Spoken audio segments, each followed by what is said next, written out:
Hello everyone, welcome to my channel. और ये video बहुत ही इंपॉर्टेंट है उन लोगों के लिए जिनका इंटरव्यू आ रहा है और उन्होंने कभी भी इंटरव्यू नहीं दिया, राइट। तो आपके पास अगर कोई डीएसए का कोई राउंड होने वाला है कंपनी के साथ, तो आप उस क्वेश्चन को कैसे आंसर करें, this is the video about that. Please and तक इसे देखना और एक एक स्टेप्स बहुत इंपॉर्टेंट है इसमें। क्या इंटरव्यूअर आपसे एक्सपेक्ट करता है, ये सब जानने के लिए एक एक स्टेप हमें बहुत अच्छी तरीके से फॉलो करना है, जो कि हम इस वीडियो में डिस्कस करेंगे। जो लोग इस चैनल में पहली बार आए हैं, डेफिनेटली एक बार सब्सक्राइब कर लेना।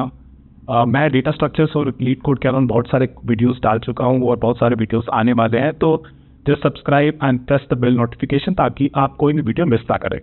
तो चलिए अब स्टार्ट करते हैं कि हम क्या डिस्कस करना चाहते हैं आज, राइट। वीडियो का टाइटल है how to answer any DSA question in an interview, right. So this is the topic and this is what we are discuss today. तो देखो, इंटरव्यू में आपके पास टाइम होगा कुछ 45 to 60 minute, right. It really depends on the company जो आपका interview ले रही है। कोई भी जब भी आप किसी कंपनी के लिए इंटरव्यू करते हैं तो आपको मल्टीपल राउंड्स होते हैं, राइट। तो let's say 1 to 4 are the generally 4 rounds is the common thing. Some companies even take, some startups take even 2 rounds or 3 rounds. Some companies even take 6 to 7 rounds, right? It really depends upon the company that you are interviewing for. Now we are specifically talking about a round where you will be asked the DSA question, right? So let's talk about that one specific round, ठीक है। और उस round में बहुत सारे stages हो सकते हैं और उस स्टेजेस को हम ब्रेक डाउन करेंगे कि कैसे इंटरव्यूअर आपको 1 घंटे के या 45 मिनट के उस इंटरव्यू में आपको लेके चलेगा। तो चलिए देखते हैं। ऐसा कि मैंने कहा कि हर एक स्टेज बहुत इंपॉर्टेंट होता है and in each stage there are multiple things that you can do to maximise your success और chances of clearing that round, right. तो इसमें पहला स्टेज क्या है, राइट। इसमें पहला स्टेज है इंट्रोडक्शन, राइट। Introduce yourself. इसमें सबसे पहले क्या होगा, एक इंटरव्यूअर खुद को इंट्रोड्यूस करेगा और वो ये भी बताएगा कि उस कंपनी में उसका रोल क्या है, right. And then he will ask you to introduce yourself. He will take about 30 to 60 seconds to introduce himself and about the company. You should also do the same thing. You need to summarize your education, work experience and interest in 30 to 60 seconds, not more than that. Because अगर आप उससे ज़्यादा time दोगे तो basically आप अपने ही interview के time का कुछ समय यहाँ पे बर्बाद कर दे रहे हो। आपको 30 से 60 सेकंड में आपको बता देना है आपका एजुकेशन, आपका वर्क एक्सपीरियंस और आपके इंटरेस्ट क्या क्या है। बेसिकली इस चीज़ को प्रिपेयर करने के लिए आपको थोड़ा सा प्रिपेयर और रिहर्सल खुद से करना चाहिए। आप देखो कैमरे में कि आप कैसे बोल रहे हो, whether someone is liking it और नॉट। दूसरों से रिव्यू करा लो, दूसरों से पूछ लो कि कैसा मैंने किया, राइट। स्माइल करिए, थोड़ा बहुत स्माइल करिए पर ज़्यादा है, right. It should be a very बहुत ही सटल होना चाहिए और इंटरव्यूअर को एक ऐसा लगना चाहिए कि it's not too much but he is feeling a connection, right. Interview is all about having a good connection with your interviewer. It's like a friend of you, right. तो उस तरीके का कनेक्शन होना चाहिए। Speak with confidence. हमें बहुत ही confidence के साथ बात करनी चाहिए। अपना जो भी है बहुत अच्छे से बताना चाहिए कि हमने जो भी प्रोजेक्ट बनाया वो काफ़ी सही है। उस तरीके से हमें अपने आप को प्रेजेंट करना है। Speak with confidence. Next thing is like, जब इंटरव्यूअर अपने वर्क के बारे में बात कर रहा है ना, तो उसके ऊपर आप अच्छे से अटेंशन दीजिए, उसको काफ़ी ध्यान से लिसन कीजिए। It's a very important skill in software engineering. This will also be very important in a later stage that I'll show you, जहाँ पे जब आपको मेन भी ऐसा आपसे पूछा जाए जो इंटरव्यूअर को कि यार if you have any questions for me, the interview can ask की if you have any questions for me at that point of time it's very important that you pay attention at the first stage itself, that when the interviewer is talking about his work and the company, right? So it's very important, as like I said, right, it's very important to connect with the interviewer. If he mentions something that you like to either work or hobby, say it, right? Let's say कि interviewer ने कहा कि he likes to play football or he watches football or he is really passionate about football. And if you are to just say it out loud, just say it out loud, so that interviewer will also say okay, that's a good thing and so forth. So एक अच्छा सा connection बैठ जाएगा आपका और interviewer के साथ. Now let's talk about the second stage. This stage is called the problem statement. ठीक है, तो अब हमारा इंट्रोस हो गया है। अब इंटरव्यूअर क्या करेगा, अब आप एक प्रॉब्लम स्टेटमेंट देगा, राइट। तो प्रॉब्लम स्टेटमेंट कैसा होगा, इंटरव्यूअर आपको एक प्रॉब्लम स्टेटमेंट देगा properly in a share text editor और a online code editor. Basically आप दोनों का कैमरा ऑन है, you are watching each other. Interview constantly आपको दिखता रहेगा, वो आपको प्रॉब्ली एक टेक्स्ट एडिटर या ऑनलाइन डॉक का कोई लिंक दे देगा या फिर कोई ऑनलाइन कोड एडिटर का लिंक दे देगा, राइट। अब इंटरव्यू क्या करेगा, इंटरव्यूअर वहाँ पे एक प्रॉब्लम स्टेटमेंट पेस्ट कर देगा और एक टेस्ट केस, कुछ 1 या 2 टेस्ट केसेस से पेस्ट कर देगा और फिर वो आपको वो क्वेश्चन पढ़ के बताएगा कि this is the question, right. वो आपको एकदम अच्छे से या फिर वैसा नहीं बताएगा कि एक एक स्टेप की इस क्वेश्चन में ऐसा कुछ करना है फिर वैसा कुछ करना है, right. It's your responsibility to figure out properly कि इस क्वेश्चन में मुझे करना क्या है, right. You have to understand the question carefully and you confirm it with the interviewer. It's very, very important that you understand the question very, very properly, right? आपको interviewer से बहुत सही से इनपुट के ऊपर क्लैरिफाई क्वेश्चंस पूछने पड़े, right, कि इनपुट इसका क्या क्या हो सकता है, right. This is the very very important step because then only will be able to figure out ना कि इनपुट में क्या क्या डालना है और उसका आउटपुट में कैसा कैसा आ सकता है। So for example one of the questions could be कि if it's gonna support only integers और it can have any other data types as well. Input हमारा सॉर्टेड होगा कि नहीं होगा, एम्प्टी है नॉन एम्प्टी है input, right, can it be non empty, what to do if अगर उसमें इनवैलिड इनपुट्स होंगे, राइट, कि मान लो कि मे बी नल हो सकता है, वो हो सकता है, या फिर एम्प्टी इनपुट है, कोई कभी 0 वैल्यू आएगी even though we are asked for the first maximum value something like that. तो अगर एम्प्टी है तो मुझे क्या रिटर्न करना है, those kind of clarify questions about the input you must ask and these are the 4 basic questions that you have to ask and it really depends upon the question as well कि इसके अलावा भी और कुछ आपको पूछना है कि नहीं पूछना है। Also ask about the expected input size, basically the number of elements that probably the input can have। अगर array है, right, तो उस array का input size कितना हो सकता है। This हम लोग हमारे playlist के questions में इसके बारे में बहुत ज़्यादा डिस्कस करते हैं, राइट, कि कॉन्स्टेंट्स क्या होते हैं। कॉन्स्टेंट्स के बारे में जानना बहुत ज़रूरी है क्योंकि then only you will be able to formulate your algorithm better. इसमें बेसिकली अगर n basically the number of elements is very very small, this is just basically मैं थोड़ा सा हिंट दे रहा हूँ कि अगर ऐसा होता है तो may be you can use something like that कि अगर n बहुत ज़्यादा छोटा है, राइट, 1 to 50 या फिर 100 है, तो इस केस में आप बैक ट्रैकिंग जैसा एल्गोरिथम प्रॉब्ली यूज कर सकते हो। एंड अगर आपका 100 से 1000 के बीच में तो if you use N n² time complexity वाला algorithm that is also fine. But if n is very large, you have to be very very careful कि आपका time complexity has to be around linear or maybe in worst case it can be n log n. So this is something that you have to figure out, right? कि आपका practice से आएगा कि कैसे input sizes के लिए कैसे अपनी कोडिंग के लिए प्रॉब्लम्स किए, कब आपको टाइम लिमिट एक्सीडेड आ रहा था या फिर स्पेस कॉम्प्लेक्स का कुछ इशू आ रहा था, उस चीज़ों के बारे में तब आप वहाँ बहुत ज़्यादा प्रैक्टिस करोगे तब आप यहाँ पे वो समझोगे, ठीक है। इंटरव्यूअर ने आपको एक और तो सैम्पल टेस्ट केसेस दे रखे थे, आपको क्या करना है, quickly just run through it, right. उसमें उन्होंने क्वेश्चन भी आपको दे रखा है, तो कुछ 1-2 सैम्पल टेस्ट केसेस के लिए आप देखिए उस क्वेश्चन के लिए क्या आउटपुट आ रहा है कि नहीं आ रहा। दिस विल टेल कि आपको क्वेश्चन अच्छे से समझ में आया है कि नहीं आया है। आपको क्वेश्चन समझना बहुत ज़्यादा ज़रूरी है। This is the most important aspect of the your technical interview जब आप ये इंटरव्यू को दे रहे हैं। So in summary, this stage is all about asking the right clarifying questions, understand the problem really better. It shows that you are attentive to details, right? कि आपके interview ने आपको क्या पूछा है उसके बारे में आप डिटेल्स को लेके अटेंटिव हो कि नहीं हो। And be aware of edge cases. Like you don't have to solve it right away, but you have to think of this edge cases, right? जब हमने इनपुट के बारे में बात किया, डिफरेंट इनपुट आ सकते हैं, मे बी नल आ सकता है या फिर कोई इनपुट का वैल्यू -1 है, कुछ है which is other than the intuitive input that you came up with. तो उस केस में आपको थोड़े एज केसेस के बारे में फर्स्ट सोच के रखना है आपके माइंड में, back of the mind, just keep it with you. Now we know the problem statement, हम समझ गए प्रॉब्लम क्या है।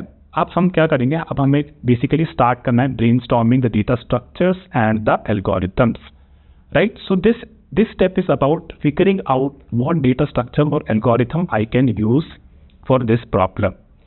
One way to do this is, right, obviously you have to practice a lot of lead code problems. अगर आपने बहुत सारे lead code problems practice किए हैं तभी आप इस स्टेज पे इस चीज़ को better figure out कर पाओगे।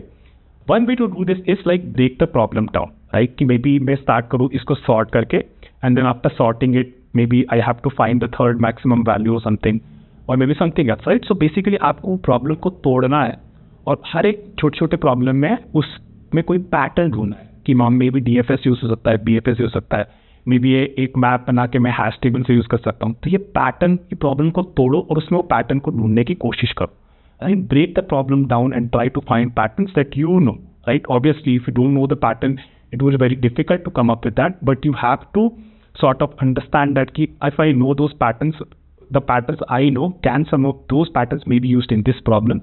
Break the problem and try to identify or find patterns that you know, right? Figure out what the problem needs you to do, and then also think about a data structure algorithm that can solve with optimal time and space complexity. It's exactly what I said.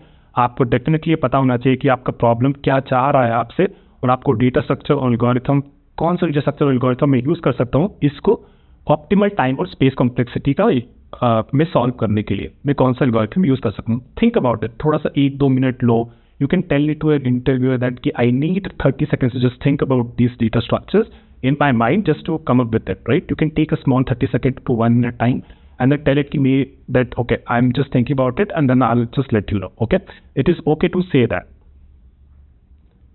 Once you are done with that, you have to talk with your interviewer, right? You have to talk out loud and think out loud and talk with your interviewer. This is very, very important. If the interviewer doesn't know that what you are doing, it's just going to be a very bad impression on the interviewer and about the interview experience, right? So if you are able to think the data structure algorithm and also able to speak out loud different data structures algorithm, interviewer will be very, very impressed, and he will be like, इसको ऐसा एक impression जाएगा कि ये बंदे को multiple data structures, multiple processes के बारे में सोच सकता है at the same time, and also the trade-offs at the same time, right? कि array अगर मैंने यहाँ पे map यूज़ किया, if I can use maybe set here better, तो अगर आप ऐसा उसको बार बार बोलते जा रहे हो तो इंटरव्यू के साथ एक अच्छा कनेक्शन बैठ जाएगा. इंटरव्यू ये देखेगा आप में कि यार इस बंदे को पता है कि ये डेटा स्ट्रक्चर्स में क्या ट्रेड-ऑफ्स है, इस डेटा स्ट्रक्चर में क्या ट्रेड-ऑफ्स है, and so on so forth. So it is very important that you think out loud and talk with your interviewer at every point of time.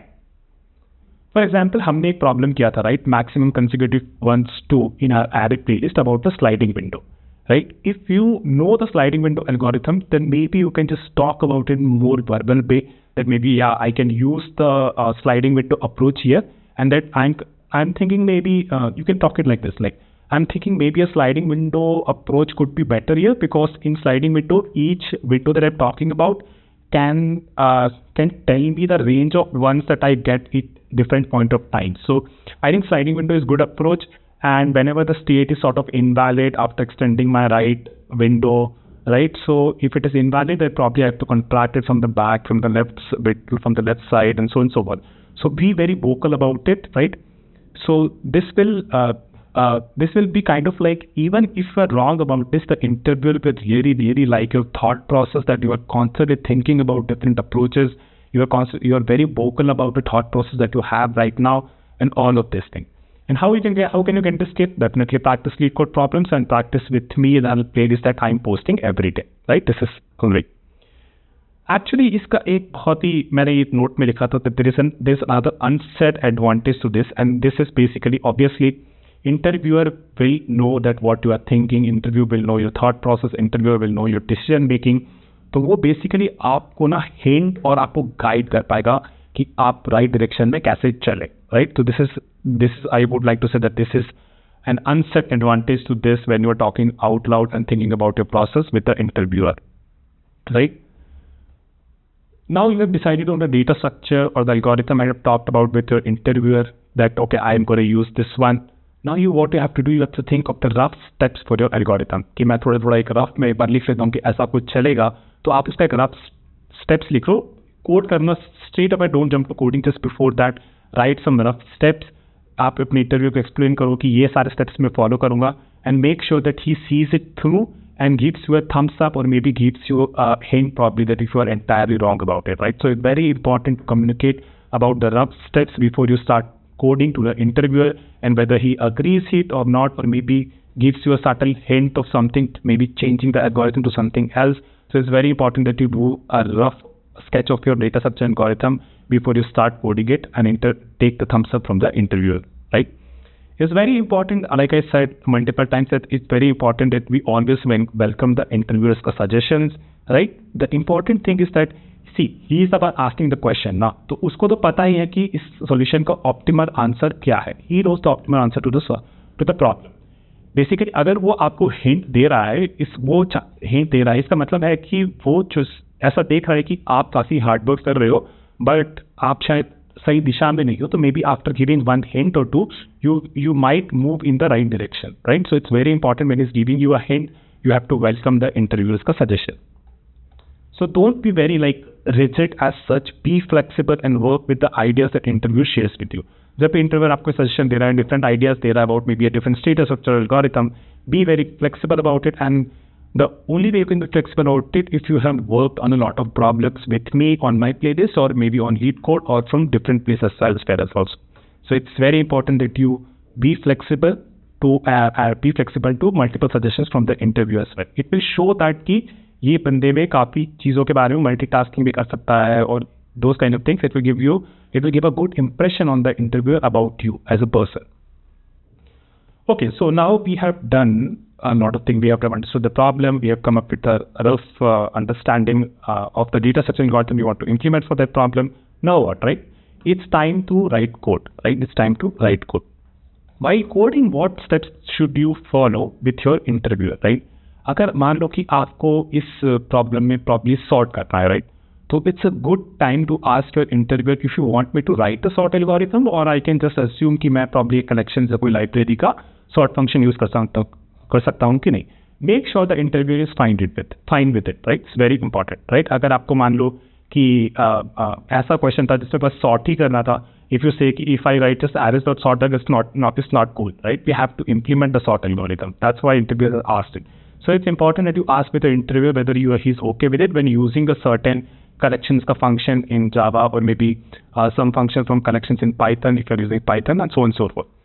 As you code, explain your decision making, right? तो जब भी आप code कर रहे हो तो आपने problem कोई डिसीजन लिया होगा कि मैं मे बी यहाँ पे मैप यूज़ करूँगा या मे बी यहाँ पे सेट यूज़ करूँगा, तो उसको बोलते जाओ. कोड करते टाइम इंटरव्यूअर को बोलते जाओ कि भाई मैं ऐसा कर रहा हूँ. फॉर एग्जाम्पल हमने एक प्रॉब्लम सॉल्व की थी, right, maximum length of substring without repeating characters, और हमने उसमें एक मैप बनाया था, right, character count to something like that.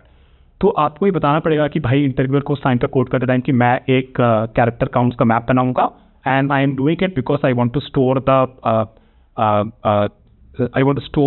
the property count of each character in the sliding window of sorts, right? So it is very important that you convey this thought process to your interviewer, and he will kind of understand, okay, this is fine, then you can use it, you can go ahead, right? So it's very important that you communicate that this is the decision you have taken and this is why you have taken it, right?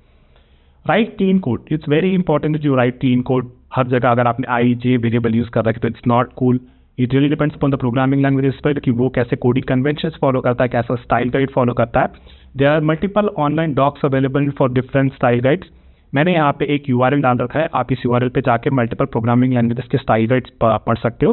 This is basically recommended by Google as well and multiple and many developers in the world too, right. The important thing that you need to follow is like case conventions, like camel case use करना है, pascal case use करना है, या फिर कोई snake case use करना है, different case use करना है. Something that you will know from the style, right. Indentations, right. अगर आप पाइथन यूज कर रहे हो और आपने बेसिकली आपको पता है, राइट, कि अब जब हम न्यू लाइन पे न्यू प्रॉब्लम ब्लॉक पे जाते हैं तो we give indentation of 4 spaces या फिर टैब्स, राइट. अब वहाँ पे अगर आप आज एक बार 8 कर दोगे, एक बार 4 कर दोगे, it doesn't look good and interview will say कि इसको कोड करना नहीं आता, इसको कोड करना ठीक से नहीं आता. तो आपको मेक श्योर करना है कि you follow this style guides properly. Very important thing, variable naming, just like I said, I, J, K, ऐसा मत use करो. Very properly use it. Maybe some if you are storing the character count in a map, right? So you can write like this character counts map, something like that, right? So इस तरीके से अच्छे से variable name decide करके use करो. And then function parameters, like अगर कोई function है तो function का name अच्छे से देना है, उसमें क्या क्या parameters आएंगे उसके बारे में सोचो कि properly if this function has to be reused for some other different functionality, और ये पैरामीटर मैंने ऑलरेडी पास नहीं किया था, थोड़ा सा फ्यूचर में थोड़ा सा सोच लो कि इस फंक्शन में क्या क्या और एक्सपेक्टेड हो सकता है if this function can be used in the future. So those kind of things, right. Avoid duplicated code, right. For example इसका कहने का क्या मतलब है, अगर मान लेते हैं कि एक हमारे पास कोई कोड हमने लिखा हुआ है और वहाँ पे हम मल्टीपल टाइम्स मैप क्रिएट कर रहे हैं कैरेक्टर काउंट के लिए, राइट. तो it's very bad to that you duplicate the map creation. For example, you go through each character in a string and then you sort of create a character count map, and then after some steps you do it again, right? So it's better you can write some function like this or some function which will do that. So आपका code अगर initially ऐसा है, right, जहाँ पे आपने ये जो map creation वाला स्टेप्स लिखा हुआ है, फिर फाइनल वापस से मैप क्रिएशन वाला स्टेप्स लिखा हुआ है, तो अगर इसको क्या करो, इसको आप ना रीफैक्टर कर दो एक फंक्शन में, ताकि फाइनली फिर आपका कोड ऐसा दिखे, right, that you just call this function, do some operation and it will do the job for you. इससे एक फ़ायदा ये होगा कि अगर आपने डू सम ऑपरेशन में, राइट, डू सम ऑपरेशन में जो कोड ब्लॉक है उसमें कुछ चेंज किया या फिर उसमें कोई बग है, तो it will automatically handle for all the places in the your code as well, right. आपको बार बार वहाँ पे अलग अलग जगह चेंज करने की जरूरत नहीं पड़ेगी, आपको बस उस फंक्शन में केवल चेंज करना पड़ेगा। Use helper functions with if needed, they make your code modular. What is mean by helper function? They make code modular and easy to read and a very important thing in real software engineering. For example, मान लेते हैं जैसे वो character count वाले हमने जो किया था ना, कि आपको कोई कैरेक्टर काउंट का मैप करना है, तो even though it is used only once, you can just put it in a function itself and then it will just return a map with a key as character and the value as the integer, basically the count of it. तो basically आपके फिर जो आपका main code है उसमें ऐसा दिखेगा कि आपने एक फंक्शन लिखा हुआ है, create character count map, you just call this function. So जब इंटरव्यूअर या फिर आप कोई भी उस कोड को पढ़ रहा है तो बस देखेगा create character count map, and from the name itself is very obvious कि आप यहाँ पे ये फंक्शन बेसिकली एक मैप रिटर्न करेगा, राइट। सो मॉड्यूलर हो जाता है कोड आपका। This helper functions help you to read the code better and the code also feels like it's not much to debug it. हम पढ़ के ही समझ जाते हैं कि कोड क्या कर रहा है, so it's very important, right? So मैं इसमें एक नोट बताना चाहता था कि one very important thing that can come out of this is the follow-ups become much easier, right? आपने जब कोड कर दिया एक बार तो फिर इंटरव्यूअर इसके ऊपर अगर आपको कोई दूसरा एक और बोलता है कि ऐसा कुछ करना है फिर वैसा कुछ करना है, तो आपको बस उस फंक्शन में थोड़ा सा चेंज करना है और फिर या फिर थोड़ी सी चीज़ें बतानी है कि मे बी ये पास कर सकते हैं, वो पास कर सकते हैं, instead of changing the one entire block of code that you've written in your sort of main function that you wanted to implement. So the follow-ups becomes much easier after you do this or follow these conventions. There are few notes that I wanted to speak about as a warning, right? Don't panic if you get in a place where you realize that your solution might not work. अगर आपको ऐसा लगा कि आप ऐसे stage पहुंच गए हो या फिर आपको लग रहा है कि अब आपका सोल्यूशन काम नहीं करेगा, तो टेंशन मत लो। आपने अपने इंटरव्यूअर को अपने सारे थॉट्स बताए थे, राइट, तो इंटरव्यू ने आपको थम्स अप भी दिया, तो it's okay, you are moving in the right direction. Maybe just a few steps that you might have gotten wrong. You have to communicate with your interviewer and the concerns you are having with the solution that you have just implemented, right? It's a whole different world of hardships. मतलब एक अलग ही जगह की दिक्कत है अगर आप इसे बस अपने साइलेंस में ही और 10 मिनट आपने बस सोचने में लगा दिया कि मैं क्या कर रहा हूँ, लेकिन अगर आप इंटरव्यूअर को नहीं बता पा रहे, this is one of the worst things in software engineering world, जहाँ पे बस अपने माइंड में ही चल रहा है आपकी आप क्या करना चाह रहे हो, लेकिन आप अपने सामने वाले को कुछ बता ही नहीं रहे हो। जब सामने कुछ बता ही नहीं रहे हो तो वो ऐसे एक स्टेज में आ जाएगा कि भाई कर क्या रहा है, मुझे तो कुछ समझ में नहीं आ रहा। उसको पता है सॉल्यूशन का एग्जैक्ट आंसर क्या है, तो वो आपको अच्छे से हेल्प कर सकता है, आपको अपने थॉट प्रोसेस, आपके concerns and all those things, even if you are in a bad state that you don't know the answer to the solution, but probably you know the answer to the solution, but you don't know that where you are going wrong. And that point of time, interviewer might just give you a nudge that okay, इस direction में अगर आप चलोगे तो आप सही कर सकते हो. So it's very important that you don't suffer in silence. You don't waste 2 to 3 minutes just thinking about it in your own, and then coming back with that key, I don't know the answer. This is the worst thing that you can do in an interview. This is one of the worst things in software engineering world as well.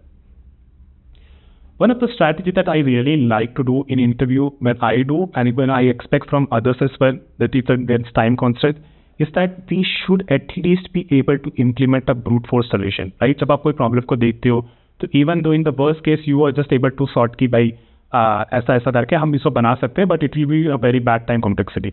So अगर एक brute force solution implement कर दो तो it is still fine, but you have to communicate to your interviewer that you know that it is not an optimal solution and you can do better. So the things that will come out of this is the one thing that it shows that you can definitely code. Then what you can do, you can analyze part of the algorithm and different parts of the algorithm and figure out कि भाई इसमें से कौन सा steps जो slow चल रहा है जिसको मैं और optimize कर सकता हूँ, या फिर इसका टाइम में और अच्छा कर सकता हूँ, right? So implement a brute force solution. बता दो कि तुम्हें पता है कि भाई एक optimal solution नहीं है, but it will still show that you can code. Then you can start analyzing the algorithm and see कि भाई इसमें से कौन से steps slow हैं और इसको किसको हम speed up कर सकते हैं. इंटरव्यूअर को इस चीज़ के बारे में बताओ, उससे अपनी डिस्कशन में इन्वॉल्व करो. They are there to help you. He knows the answer. He can give you some 1 or 2 hints from where you can go from your suboptimal solution to the probably the optimal solution as per. So this is very very important, right. अब हमारा 5वां stage पे हम आ गए हैं which is testing and debugging, right. तो हमने अब क्या कर लिया, हमने बेसिकली प्रॉब्लम स्टेटमेंट समझ ली, हमने बेसिकली उस प्रॉब्लम स्टेटमेंट को रफ स्टेप्स बता दिए, सब कर लिया हमने सारे. अब हमने उसको कोड भी कर लिया. It's very important that you test it and debug it with your interview. ठीक है, तो आपका इंटरव्यू कभी कभी ऐसे एक्सप्लिसिटली आपको बताएगा नहीं कि भाई इसको टेस्ट भी करके दिखाओ, बिकॉज हो सकता है कि आपको एक सॉल्यूशन पता था, आपने फट से उसे कोड कर दिया, right. Now you are not running the test cases because you are really confident about it when you have already seen it. तो ये इंटरव्यूअर पकड़ लेगा. ये बहुत ज़रूरी है कि आप अपने कोड को उसके साथ साथ टेस्ट करो और आप उसको बोलो कि these are the different test cases for which I want to test it. अब इसमें भी कुछ कुछ केस आ सकते हैं, राइट. अगर मान लो कि जब इंटरव्यूअर ने आपको बेसिकली एक कोड एडिटर में क्वेश्चन दिया था ऑनलाइन, जैसे कि हैकर अर्थ है या फिर हैकर रैंक है, राइट. तो उस केस में तो बेसिकली आप बस कोड को रन कर सकते हो और फिर आपको पता चल जाएगा कि आपके जो प्रॉब्लम है वो सारे टेस्ट केसेस के लिए पास कर रहा है कि नहीं कर रहा. हो सकता है कि उस टाइप पे इंटरव्यू सेटिस्फाई हो जाए और आपको बोले कि ठीक है. इसमें कुछ कुछ दिक्कत है, राइट. इसमें बेसिकली आपको कोई टेस्ट केसेस क्रिएट नहीं करना पड़ा, तो बेसिकली आप पे लेस प्रेशर है, but at the same time आप पे ज़्यादा भी प्रेशर है because now your solution is going to be tested with all the test cases on the platform, on the edge cases on the platform. उस time पे आपको ज़्यादा tension हो जाएगी, इसलिए आपको एल्गोरिथम आपका बहुत अच्छे से लिखना पड़ेगा, राइट. तो इसमें हमें टेस्ट केसेस के बारे में ज़्यादा सोचना नहीं पड़ेगा. लेकिन अगर ऐसा हो सकता है, राइट, कि उसने एक शेयर कोड एडिटर दिया था जहाँ पे आप कोड को रन करके चला सकते हो, बिकॉज कोड को रन करके चला सकते हो. Reason he share code editor with you because आपको इंडेंटेशन या फिर हेट मिल जाए या फिर उसकी कोई दिक्कत ना हो, तो इसलिए उसने आपको ऐसे दिया था. तो आप वहाँ पे अब इस केस में क्या होगा, राइट. तो इंटरव्यूअर और आपके पास एक शेयर्ड कोड एडिटर, वो भी देख रहा है, आप भी देख रहे हो. तो आप वो क्या चाहेगा, वो चाहेगा कि आप अपने टेस्ट केसेस खुद से क्रिएट करो, राइट. ओन टेस्ट केसेस आपको बताना पड़ेगा कि जहाँ पे आपका फंक्शन सॉर्ट ऑफ स्टार्ट हो रहा है, राइट. तो हमारा एक होता ना मैक्सिमम कंसेक्यूटिव वंस टू वाला प्रॉब्लम, राइट. तो उसमें बेसिकली पहले हमको बताना पड़ेगा कि यहाँ से जब हमारा कोड स्टार्ट हो रहा है तो मैं ये इनपुट ले रहा हूँ. At different point of time you can may be right print, और फिर आप बता सकते हो कि अब प्रिंट के टाइम ये आउटपुट आएगा, अब ये आउटपुट आएगा, and all those cases. So it will definitely really cement it in the interviewers mind कि भाई इसको ये प्रॉब्लम का सोल्यूशन अच्छे से इसने किया है. He knows it very well at least कि डिफरेंट टेस्ट केसेस के लिए कैसे चल रहा है और इसको ये प्रॉब्लम काफ़ी अच्छे से समझ भी आया है. So it will give the clarity to the interviewer कि ये बंदे को काफ़ी अच्छे से चीज़ें समझ में आई है और इसका जो प्रोसेस बनाया है वो प्रोसेस के बारे में भी काफ़ी ये ठीक से इसने सोचा भी है, right. And then we have to cover a range of test cases here. Edge cases, valid and good inputs, right, intuitive inputs, जहाँ पे बेसिकली गुड केसेस या फिर राइट केसेस, रॉन्ग केसेस, उन सब के लिए. Also for the invalid inputs we should also check this one. एक और केस हो सकता है जहाँ पे आई थिंक गूगल में बहुत होता है, जहाँ पे वो क्या करते हैं, वो आपको बेसिकली एक शेयर डॉक दे देते हैं, गूगल डॉक दे देते हैं, जिसमें आपको कोड करना पड़ता है. अब इसमें दिक्कत क्या है कि आपको ऑब्वियसली आपके टेस्ट केसेस खुद ही क्रिएट करने पड़ेंगे, but you have to walk through them manually. अब इसमें आप क्या कर सकते हो, right. You have to manually go through algorithm with each test case that you will create. अगर आप कोई तो इसमें बस मैं एक चीज़ कहना चाहता था कि अगर आप कोई सब ऑप्टिमल सोल्यूशन या फिर कोई ऐसा सोल्यूशन लेके आए हो जिसमें n² टाइम लग रहा है, तो ऐसा नहीं कि आप उसमें ना ऐसे 15 इनपुट का एक एरे क्रिएट कर लो और आप उसे 225 टाइम रन करके दिखा दो. This is really bad. आप इस टाइप बस ऐसा कह सकते हो कि यार maybe I have 15 in numbers in input and then what I can do, I can just run it for like I को मैं आउटर लूप को मैं 2-3 बार रन कर दूँ और इनर लूप को मैं 3-4 बार रन कर दूँ. इस तरीके से आप इसे बेसिकली 8-9 आइटरेशंस में दिखा पाओगे कि आपका सब ऑप्टिमल सॉल्यूशन कैसे काम कर रहा है, राइट. सो हमने डिस्कस किया था, राइट, कि एक जो हमारा फाइंड मैक्स सब string without repeating characters, right. तो उसमें अगर मान लो कि आपको बहुत बड़ी स्ट्रिंग नहीं लेनी है और बड़ी स्ट्रिंग लेके फिर आपको दिखाना नहीं है कि आपका मैप ऐसे कैसे काम करेगा के टाइम में, क्योंकि यही स्टेप आपका फिर 5 से 10 मिनट लेगा. It is not good for you. You have to take some small input and then just show it out like कि कैसे बनाना है. Also as you walk through the code in a shared code editor, आपके को right में एक छोटा सा section बना दो, उसमें जो आपने वेरिएबल्स डिक्लेयर किए वो सारे वेरिएबल्स लिख दो और ऐसे बताते रहो कि इस छोटे इनपुट के लिए वेरिएबल्स की वैल्यूज कैसे कैसे चेंज हो रही है, right. So it is very important you do this. Obviously जब आपने इम्प्लीमेंट किया था या फिर लिखा था तो आपने उतना ज़्यादा नहीं सोचा होगा, राइट. अगर आप जब आप टेस्ट केसेस को रन कर रहे हो तो आपको ये रियलाइज हो जाएगा कि आपके कोड में एरर है कि नहीं है, क्योंकि आपका इनपुट प्रॉपरली आउटपुट देगा कि नहीं वो आपको रन करने के बाद ही दिखेगा. अगर आप ऐसा देखते हो कि आपके कोड में एरर है तो it's okay, it's not a big deal, because every developer when he codes he definitely gets error. It's important that how you recover from it, right? If you can run your code, definitely put print statements for small test cases and see कि उसका expected value क्या आना चाहिए था और अभी actual values क्या आ रहा है, उन दोनों को compare करो और देखो कि क्यों आपको ऐसा लग रहा था कि actual value ये आना चाहिए था और मेरे आउटपुट से, मेरे इनपुट से ऐसा वैल्यू आ रहा है, राइट? तो उस तरीके से आप क्या करोगे, फिर इशू को आइडेंटिफाई करोगे, हर एक स्टेप पे देखोगे कि यहाँ पे एक्चुअल वैल्यू ये आनी चाहिए थी लेकिन एक्सपेक्टेड वैल्यू ये आ रही है, सॉरी एक्सपेक्टेड वैल्यू ये आनी चाहिए थी लेकिन एक्चुअल वैल्यू ये आ रही है, राइट? एक्चुअल वैल्यू बेसिकली आपके प्रोग्राम से क्या आ रहा है और एक्सपेक्टेड वैल्यू बेसिकली कि वहाँ से अगर आपने इसे if the problem was absolutely fine, तो उस केस में एक्सपेक्टेड वैल्यू क्या आती है, राइट? और आपके प्रोग्राम से जो वैल्यू आती है these are called the actual values. तो आप डिफरेंट स्टेप्स पे एक्चुअल वैल्यूज लिखो, एक्सपेक्टेड वैल्यूज लिखो और एक्सपेक्टेड वैल्यूज लिखो, एक्चुअल वैल्यूज लिखो और उसमें देखो कि क्या डिफरेंस है और आइडेंटिफाई करो हर एक स्टेप में कि कहाँ आप उसको चेंज कर सकते हो, कैसे सही कर सकते हो, right? If you can not run your code, definitely walk through a small test case manually, जो मैंने आपको बताया। Again be vocal about the expected values that is expected from when you run it just in your mind with just the input that was given to you and the output, and obviously the actual value that is coming out of your program, right? Remember, interviewer आपको help करना चाहता है पर उसको ये पता होना बहुत ज़रूरी है कि आप क्या सोच रहे हो, आपने क्या डिसीजन लिया है, आप क्या इनपुट कैसे रन कर रहे हो। All this thing is very important that you constantly be vocal about what you are doing in your interview. Now, okay, we have done the testing and debugging. This is the explanation and follow-up stage. अब इस stage पे क्या होता है, right? आपको DSA समझ, आपने DSA सोच लिया, डेटा स्ट्रक्चर आपने प्रॉब्लम सोच लिया, आपने डेटा स्ट्रक्चर एल्गोरिथम चूज कर लिया, आपने उसको कोड कर लिया, आपने सारे टेस्ट केसेस भी कर लिए। Now what, right? Now the interviewer will give you may ask questions about your algorithm, right? It's very important that you should be able to answer the any follow up questions about your algorithm. अब हम देखते हैं कि किस तरीके के follow up questions हो सकते हैं। हम हर वीडियो में जो मैंने प्लेलिस्ट बनाई है एरे की और जो भी प्लेलिस्ट में बनाऊंगा आगे भी, उसमें हमेशा हमने स्पेस और टाइम कॉम्प्लेक्सिटी एल्गोरिथम का डिस्कस किया है। And interviewer will also ask you this कि भाई इस एल्गोरिथम का टाइम और स्पेस कॉम्प्लेक्सिटी क्या है। इस केस में आपको हमेशा वर्स्ट केस सिनेरियो लेके चलना है और उसके हिसाब से बताना है कि टाइम कॉम्प्लेक्सिटी, स्पेस कॉम्प्लेक्सिटी क्या हो सकती है। आपको एवरेज केस या फिर बेस्ट केस तभी डिस्कस करना है जब आपको वर्स्ट केस रेयर हो और आपका एवरेज केस एक्सेप्शनली बेटर काम कर रहा है as compare to your worst case. Then you have to think talk about the average case. Otherwise, in most of the cases, you only have to talk about the worst case scenario.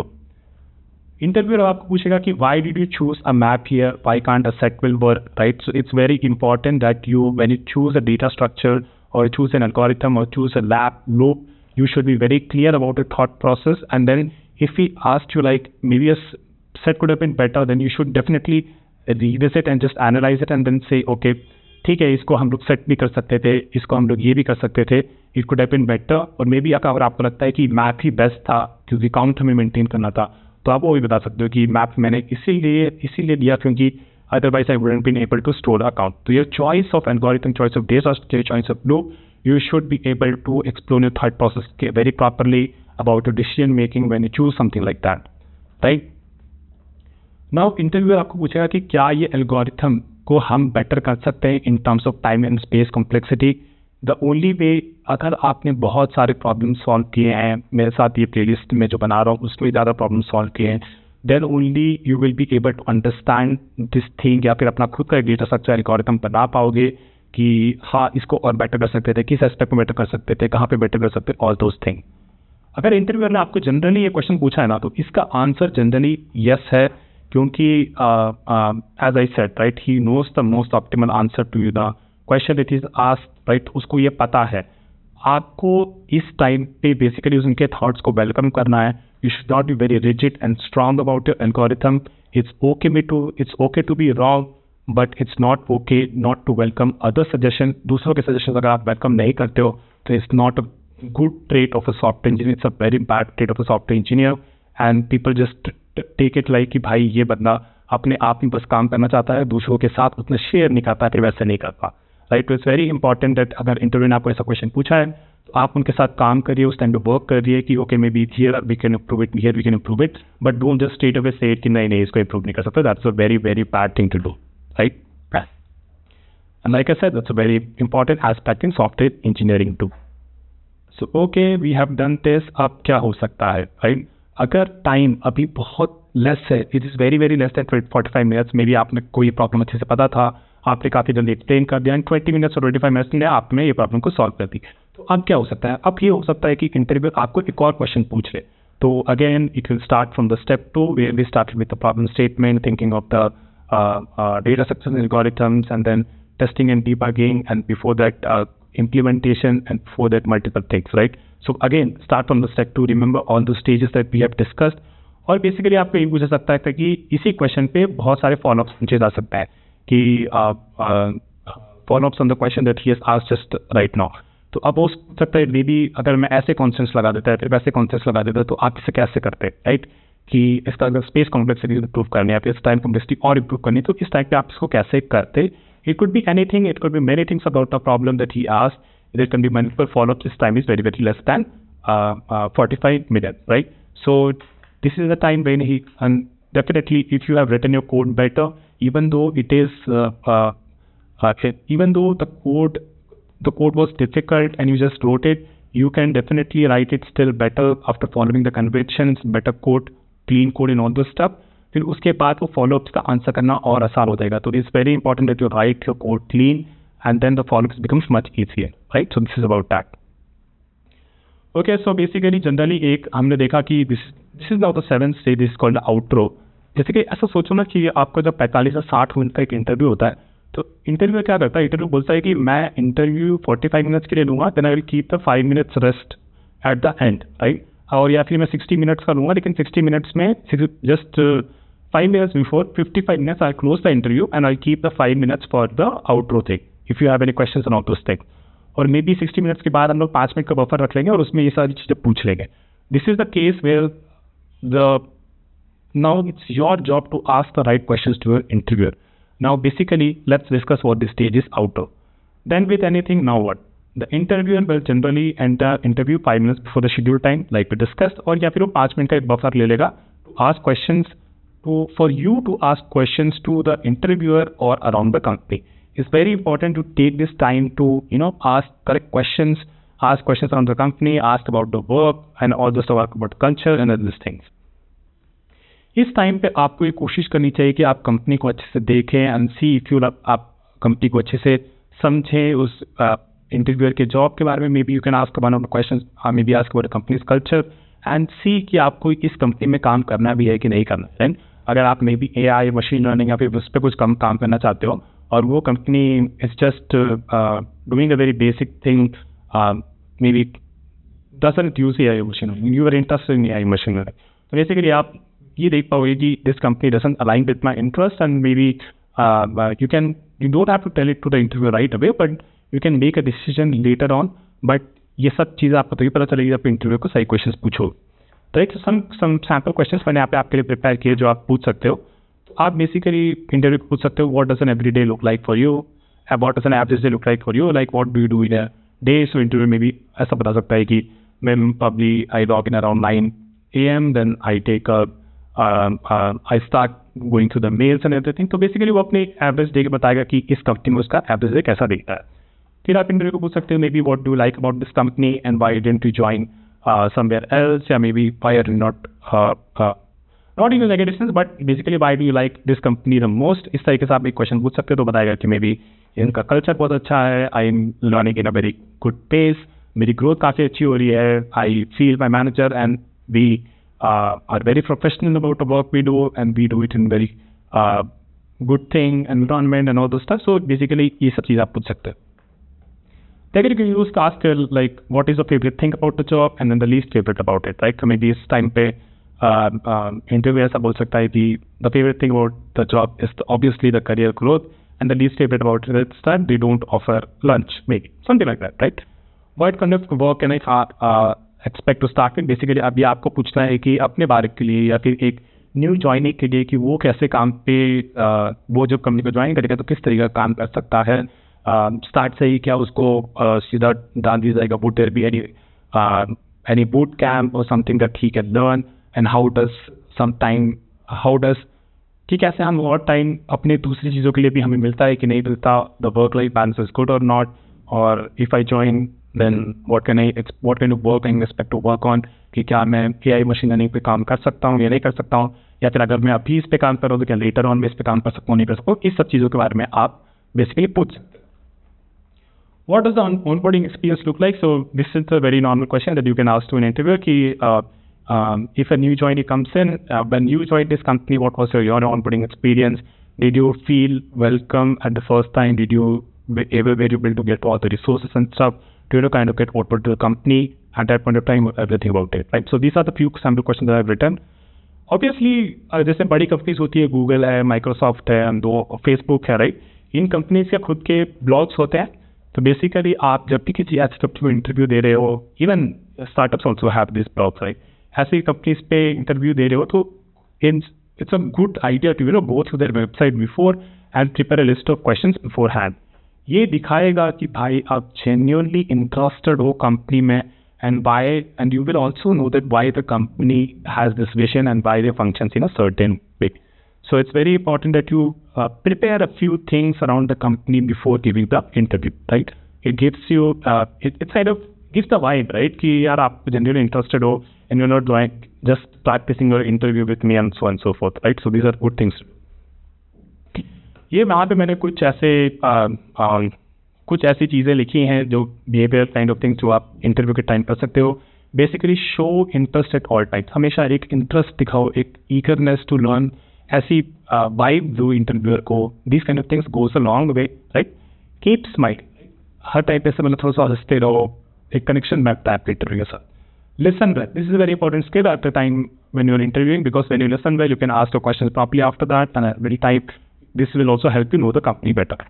Ask follow-up questions to know that show that you understand the answer, to understand that. So basically this point is basically saying कि जब interviewer ने आपको basically कुछ answer दिया, right, आपको कुछ question पूछा था या फिर इंटरव्यू में कुछ बोला था, इस टाइम पे आप अगर इंटरव्यू को फॉलोअप्स पूछते हो तो इंटरव्यूअर को ये दिखेगा कि आप उसके आंसर को तो समझ ही रहे हो, राइट, हर स्टेज पे आप उसका समझ रहे हो, फिर आप उसको एक ऐसा फॉलोअप क्वेश्चन पूछ रहे हो जिससे आप कोशिश कर रहे हो कि आप उसके आंसर को बहुत अच्छे से समझ पाओ.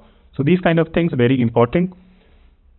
It's not good if you appear bored or uninterested. ये ऐसा कभी मत करना, हमेशा थोड़ा इंटरेस्ट दिखाना. Even if you not interested in the company, never show this that you are getting bored or uninterested. It's a very very bad trait. Sometimes it also may happen कि जिस इंटरव्यू ने आपका interview लिया था, he will keep the feedback in the company, and this feedback will be stored for a long time, and maybe when you're interviewing someplace else, this feedback sometimes it gets shared with between companies as well. So it's always good to kind of have a good connection with the interviewer. He should feel at least very positive about you. Otherwise it's not it's a very very bad thing. It basically gives a bad signal to the interviewer. To sum it up, basically मैं बस यही कहना चाहता था कि ये round basically कुछ भी इम्प्रूव नहीं करने वाला कि आपने अपने टेक्निकल राउंड बेसिकली जो अभी हुआ था 5 मिनट पहले, टेक्निकल राउंड में कैसा किया उस पर कुछ भी इम्पैक्ट नहीं करेगा. ये बस उसको और बेकार बना सकता है, राइट. अगर आपने मान लो टेक्निकल में 10 on 10 किया है और आप इस टाइप पे ऐसे दिख रहे हो, बोर्ड दिख रहे हो, अनइंटरेस्टेड दिख रहे हो, आप you are not showing a good interest, then it can take it from like 10 to maybe 5 or 4, right? And the reason is because that ऐसा होता है ना कि जब कोई पर्सन को बेसिकली उसको लगता है कि आपने उसको एंड में, अगर कोई पर्सन आपको एंड में पसंद नहीं किया, तो even though the meeting was really good and everything went well, and at the end you did something that he just didn't like it, तो basically that's a game over, right? It's not going to happen for you in that round. So, okay guys, so this was about the different stages I wanted to talk about. It happens in the stages of a DSA interview, right? And basically it really depends on how well you did in above stages of a round in an interview. In stages पे आपने कैसे किया उसके हिसाब से आपको या फिर एक strong yes मिलता है, soft yes मिलता है, soft no मिलता है या फिर hard no मिलता है. Now what are these options, right? Strong yes मतलब तो definitely ये हो गया कि आपने भाई ये round clear कर लिया. Soft yes मतलब okay, he was good, but I would like to test him maybe on so basically DSA में तो मैं आपने सारे maybe 2 questions solve कर लिया somehow. So basically now you felt that maybe his graph is not good. So the interview feels that your graph is not good, but you are able to solve array questions. So maybe for next round he will just write a feedback. It's a soft yes for me now, right now. but in the next round, you should definitely grind more on the graph and everything, right? So this is what a soft test means. मतलब basically आपने वो round तो clear कर लिया, बस second round में आपको आपने जो गलतियां की थी उस राउंड में उसके बारे में उसको अच्छे से आपको ग्राइंड करेंगे अगले राउंड में. सॉफ्ट नो मतलब सॉफ्ट नो इज लाइक कि फॉर एग्जाम्पल ऑलरेडी 2 राउंड्स हो चुके हैं, right, and they had a yes and year. In this was soft no, you will still be able to go to the next round, पर आपकी अभी की जो image है around the technical and everything is not very good, and he will definitely the interviewer the next round interview will definitely look at the feedback की soft no से क्यों दिया गया है, और ऑब्वियसली अब उसको वापस से ग्राइंड करेगा. अगर आपको वापस एक सॉफ्ट नो या हार्ड नो मिल गया तो then you are out. Even soft test भी मिल गया है तो भी शायद हम बाहर हो जाओ. It really depends on what the total feedback and how the company collects it. Hard no तो बेसिकली ये होगा कि भाई इस इंटरव्यू में चलो टाटा बाय, अब आप घर जा सकते हो, आप दूसरी कंपनी के लिए प्रिपेयर करो. ठीक है, तो इट डिपेंड्स अपॉन कि आप ये सारे स्टेजेस में कैसे प्रिपेयर करते हो. हमने डिफरेंट स्टेजेस के बारे में डिस्कस किया. आप मेक श्योर करो कि इन स्टेजेस के बारे में समझो, एक क्वेश्चन को लो, एक क्वेश्चन को खुद से 40 मिनट 45 मिनट निकालो, उसके बारे में ये सब चीज़ें करो. ठीक है, सो this is it from my side guys. Thank you. I hope you like this video. मुझे बहुत टाइम लगा इस कंटेंट को प्रिपेयर करने, and I took it like 6 to 8 hours to just prepare the content for this. I hope you guys liked it. Thank you so much for watching this video. अगर definitely मैं आपसे गुजारिश करूँ कि subscribe my channel, like the video that I posted. हम एक DSA का अभी कोर्स चला रहे हैं, उसमें हम केवल लीड कोड के प्रॉब्लम से सॉल्व कर रहे हैं. हम लोगों ने अभी एक एरेस की प्लेलिस्ट कंप्लीट कर ली है, हमारी नेक्स्ट लिंक लिस्ट की आएगी, और फिर इस तरीके से DP तक हम जाएंगे. मैंने एक और मैं वीडियो बनाऊंगा जिसमें कौन कौन सी प्लेलिस्ट में कवर करने वाला वो सब के बारे में बताऊंगा. तो definitely subscribe my channel. It's gonna be very very useful to you guys. I definitely discuss कौन से क्वेश्चन के बाद जिस ये स्टेजेस मैंने जो आपको बताए, इन स्टेजेस के हिसाब से ही मैं अपनी वीडियोस भी बनाता हूँ. तो अगर आपको टाइम मिले तो definitely go and watch my videos. Sir comment की क्या सजेशन आप कर सकते हो, और डेफिनेटली सर मेरा डिस्कॉर्ड सर्वर ज्वाइन कर लेना, वहाँ पे मैं नोट्स बना दूंगा और बाकी नोट्स भी मैं वही डालता हूँ. So thank you so much guys for watching this video. If you are here till end, I'm glad that you have gone through this. Definitely take some time to process these different stages and try to implement while you are solving a question for yourself, or maybe join my Discord group. There are multiple people and I can conduct mock interviews between you guys, or maybe sometimes I can jump in and take care of mock interview. Right? तो बस इतना ही था इसके लिए. There are different stages that we have discussed. Let me just sum it up quickly. Okay, there was a lot of content. काफी मैंने बना दिया था. Nice. Okay, so the video was about how to answer India's question in interview, and then we discussed different stages. The introduction is the first stage. The second stage is the problem statement. Definitely get well with the problem statement with the interviewer. And then the third stage is brainstorming the data structures and algorithms from the patterns that you know. Then implementation part, and testing and debugging, right? Then testing and debugging, yes. And then post that we discuss about the follow-ups thing, explanation and follow-ups that interviewer might have for you. And then the outro part, this is where you take the lead and ask to get more better about the company. So these are the different stages of an interview that happens in a DSA. I hope you guys liked it, and I'll see you with such videos more and more. Bye guys. Thank you.